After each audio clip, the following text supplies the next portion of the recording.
우리는 지난 시간에 비시디 안디옥에 해당해서 바울이 설교하는 내용들을 계속 살펴보고 있습니다. 바울이 설교에서는 주어가 언제나 하나님이었고 그 내용의 핵심은 인간을 구원하러 오신 예수 그리스도에 대한 이야기였습니다. 오늘 본문은 예수님이 길을 예비하신 그 일에 대한 요한에 대한 이야기가 나오고 있습니다. 그는 광야에서 이스라엘이 회개할 것을 외치면서 요단강에서 세례를 베풀었습니다. 예수님의 직계제자인 이 사도 요한과 또 구별하기 위해서 이 사람을 세례 요한이다 이렇게 말하고 있습니다. 24절에 보면 그가 오시기에 앞서 요한이 먼저 이렇게 이야기합니다. 정말로 예수님 앞서서 6개월 이전에 요한이 활동한 사역을 말하고 있습니다. 이 그는 예수님을 말하고 있죠. 자, 요한이 예수님 앞서서 사역했다. 단순히 이 말씀은 그냥 예수님보다 시기적으로 6개월 앞에 있었다 그런 뜻은 아닙니다. 이 말을 자세히 번역하면 세례 요한의 활동이 먼저 있었고 그 이후에 예수님의 공생애가 시작되었다 이런 내용인데, 단순히 순서상의 앞섬을 표현하는 것보다 훨씬 깊은 내용을 이야기하고 있습니다. 그러니까 예수님께서 공생애를 시작하기 전에 이스라엘 백성들은 예수님보다 세례 요한의 얼굴을 먼저 보게 되었다 그런 뜻이겠지요. 예수님의 얼굴이 아니라 세례 요한의 얼굴을 통해서 예수님을 준비하는 자로 살아왔다 이런 뜻이 됩니다. 그 세례 요한이 어떤 일을 했는가 그 내용이 그 다음에 나오는데, 회개와 세례라는 두 단어가 나옵니다. 회개와 세례를 이스라엘 모든 사람에게 전파했다고 그렇게 합니다. 자, 여기서 중요한 것은 회개와 세례라는 단어입니다. 왜 회개와 세례라는 단어를 동시에 사용했는가 하는 점이고요. 회개는 무엇이며 또 세례는 무엇이냐 하는 거죠. 자, 이 회개와 세례는 어떤 의미를 갖고 있느냐. 지금 요한이 회개와 세례라는 말을 했는데 이 말은 정말 다른 의미이면서 또 하나의 의미라는 것을 알 수 있습니다. 그러니까 회개의 진정한 의미가 세례이다 이렇게 표현할 수 있겠지요.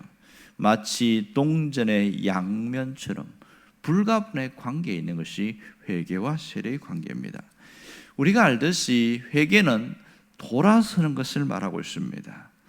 그러니까 회개의 원뜻은 움켜쥐고 있던 이 손을 놓는 것 그런 뜻이 있고요. 또 인생의 방향을 전환하는 것, 이것이 회개의 뜻이지요. 단순히 마음만 먹고 내가 이렇게 살면 안 되겠다, 내가 인생의 새로운 모습으로 가야 되겠다 그런 것에서 끝나는 것이 아니고 실제로 돌이키는 것을 회개다, 여기까지가 회개다 이렇게 얘기를 합니다. 그러니까 회개는 머릿속의 어떤 생각이나 마음속의 결단에서 몸의 행동으로까지 이어지는 것, 이것이 진정한 회개라는 것을 알고 있지요. 지금 세례는 무엇입니까? 세례는 그 회개에 대한 외적인 표현입니다. 회개의 가식적인 표식이 세례라는 것을 알 수 있죠. 여러분, 예수를 믿었다는 것은 뭘 얘기합니까? 내가 과거의 삶을 청산하겠다 그런 뜻이잖아요. 그래서 세례를 받습니다. 세례를 받는 것은 우리가 말하는 대로 공적으로 저 사람은 그리스도인이다 그런 외적인 모습입니다. 우리나라에서는 세례받았다고 죽는 일은 없습니다. 하지만 이슬람권에는 세례를 받을 때 그때에 자기 목숨을 걸어야 됩니다. 언제 죽을지 모릅니다. 그만큼 차이가 나는 걸 알 수 있죠. 하나님의 자녀로 살겠다는 목숨을 건 결단이 세례라는 것을 우리가 여기서 깨닫게 됩니다. 그러니 회개와 세례는 따로 분리될 수 없는 것이죠. 이 회개의 가식적인 표식이 세례이고 세례의 핵심은 회개라는 것을 알 수가 있습니다. 결국 이걸 통해서 하나님의 자녀됨으로 인정을 받게 되는 것이죠. 이 세례 요한이 전한 것은 회개와 세례였습니다. 그들에게, 이스라엘 백성들에게 회개와 세례를 촉구했는데 결국은 잘못된 삶을 돌이키라, 그런 뜻이 되겠지요. 여러분, 예수 그리스도를 믿는 사람들은 자신의 그릇된 행동을 돌이키는 회개와 또 자기 삶을 바꾸는 세례의 모습이 나타나야 된다는 것을 너무나 잘 알고 있습니다. 이러한 삶이 진정한 그리스도인의 삶이라는 것을 드러내고 있습니다. 성경에 보면 이러한 모습을 가장 잘 보여주는 한 단면이 있습니다. 그것은 누가복음 15장에 나오는 탕자의 비유입니다. 둘째 아들이 아버지가 살아있는데도 유산을 달라고 해서 가지고 외국으로 떠나지요. 결국 성경은 뭐라고 하냐면 그가 외국에 가서 열심히 사업을 잘한 게 아니고 허랑방탕했다, 이렇게 표현합니다. 허랑방탕이라는 것은 딱 두 종류입니다. 하나는 이렇게 돈을 허비하든지 건강을 잃어버리든지 둘 가지 문제인데, 이 둘째 아들은 돈을 잃어버린 것으로 나타나고 있습니다. 설상가상으로 그 나라에 큰 흉년도 들고 먹고 살 일이 막막해진 것이죠. 그래서 시골로 내려가서 나 제발 일 좀 하게 해주세요. 그렇게 해서 우리 일꾼 필요 없는데 그냥 잠만 재워주면 됩니다. 그래서 시작했는데 흉년이 계속되니까 먹을 걸 안 주는 거예요. 줄 수가 없는 형편이죠. 그래서 우리가 아는 대로 이 사람이 쥐염 열매, 돼지가 먹는 그 열매를 먹고 싶어서 그렇게 했는데 그것마저도 없으니까 야, 내가 여기서 진짜 굶어서 죽겠구나, 그런 생각이 들면서 이 아들이 판단한 게 뭐예요? 아버지 집으로 가자 그랬습니다. 아버지 집에 가면 품꾼도 있고 일꾼도 있고 먹을 것도 있는데 차라리 죽더라도 그쪽으로 가자, 그렇게 생각했습니다. 자, 이 사람이 생각을 했어요. 이것을 우리는 회개다 이렇게 표현하지 않습니다. 그가 회개했다 이렇게 표현하는 것은 그가 몸을 돌이켰습니다. 성경은 이렇게 표현하고 있죠. 이에 스스로 돌이켜 그랬습니다. 스스로 돌이켜. 다 떨어진 누더기 옷을 입고 떨어진 신발, 그 구멍난 신발에 발가락이 나오는데 지팡이 짚고 이렇게 질질 끌면서 그 먼 외국에서 어떻게 왔는지 하여튼 고향으로 옵니다. 이렇게 해서 완전히 돌아와서 아버지의 집에 왔을 때 아버지는 그를 품꾼으로 여기지 않았습니다. 그를 종으로 여기지도 않았고 오히려 아들의 지위를 회복시켜 줬습니다. 그것이 손 반지였고요, 새로운 신발이었습니다. 그리고 옷을 입혀주는 것은 회복을 말하고 있습니다. 이것이 진정한 회개의 모습을 보여주고 있습니다. 그리고 옷을 입었다는 것은 새로운 모습이잖아요. 이게 세례와 같다 이렇게 표현할 수 있겠죠. 결국은 마음속의 결단과 함께 몸의 행동이 나타났을 때 진정한 세례, 회개와 세례가 포함된 것을 알 수 있습니다. 여러분, 하나님은 우리가 어떤 삶을 살기를 원해요? 회개와 세례가 연결된 삶. 이 요한이 표현한 대로 이야기하면 회개에 합당한 열매를 맺는 자가 되라는 겁니다. 여러분, 참된 회개와 참된 세례의 사람으로 살아가는 것, 이것이 우리 신앙의 모습입니다. 하지만 현실을 보면 그렇게 못 살 때가 너무 많거든요. 마음은 원이로되 육신이 약하도다. 늘 이러면서 우리는 늘 마음뿐이고 제대로 살아가지 못해서 이런 경우가 있어요. 정죄 의식에 빠지고 있습니다. 자, 신앙생활을 잘못하는 사람들은 이 몸의 행동을 도덕적으로 자꾸 판단하는 거예요. 그래서 착하게 살아야 되고 바르게 살아야 되고 의롭게 살아야 되고 진실해야 되고 그렇게 거짓말도 안 해야 되고, 맞지요? 다 맞는 얘기거든요. 그것이 신앙의 전부라고 생각하니까 상당한 오류에 빠지는 거예요. 해보니까 안 되거든요. 더 열심히 바르게 살려고 애를 쓸수록 우리는 빗나간다는 것을 알 수 있습니다. 여러분, 사람이 말이 하루아침에 바뀌지 않습니다. 생각이 하루아침에 바뀌지 않아요. 우리의 그 습관이 하루아침에 바뀌지 않아요.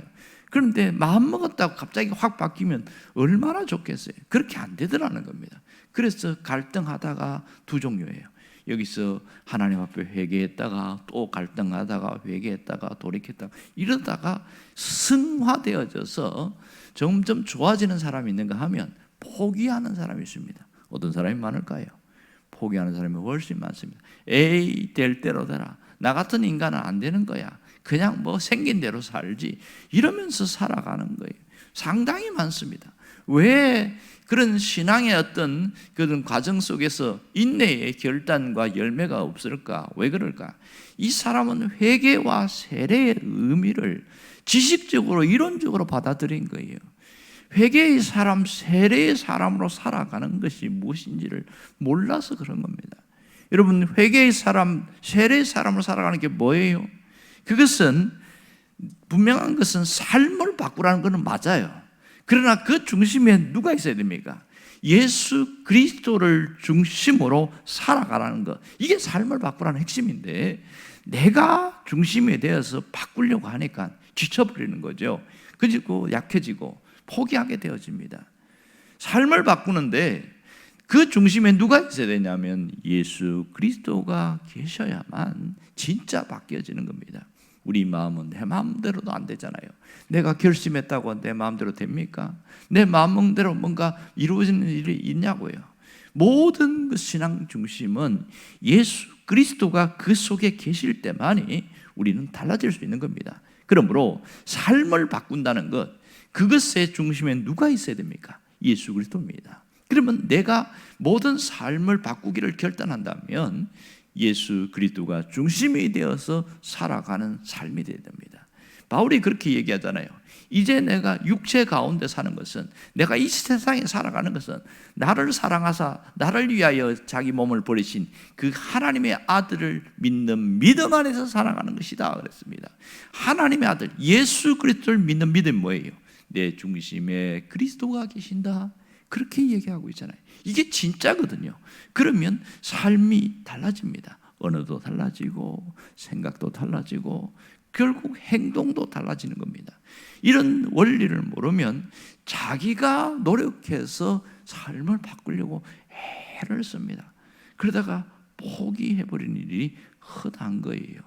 그러므로 그 모든 중심은 그리스도가 주인된 삶을 살아가는 겁니다. 삶의 전환점은 그리스도를 통하여 일어나는 일입니다. 그러므로 우리는 언제나 나의 주인이 누구인가를 항상 점검해야 됩니다. 나의 주인이 변화되지 않은 사람은 여전히 세상의 주인이 된 사람이 있습니다.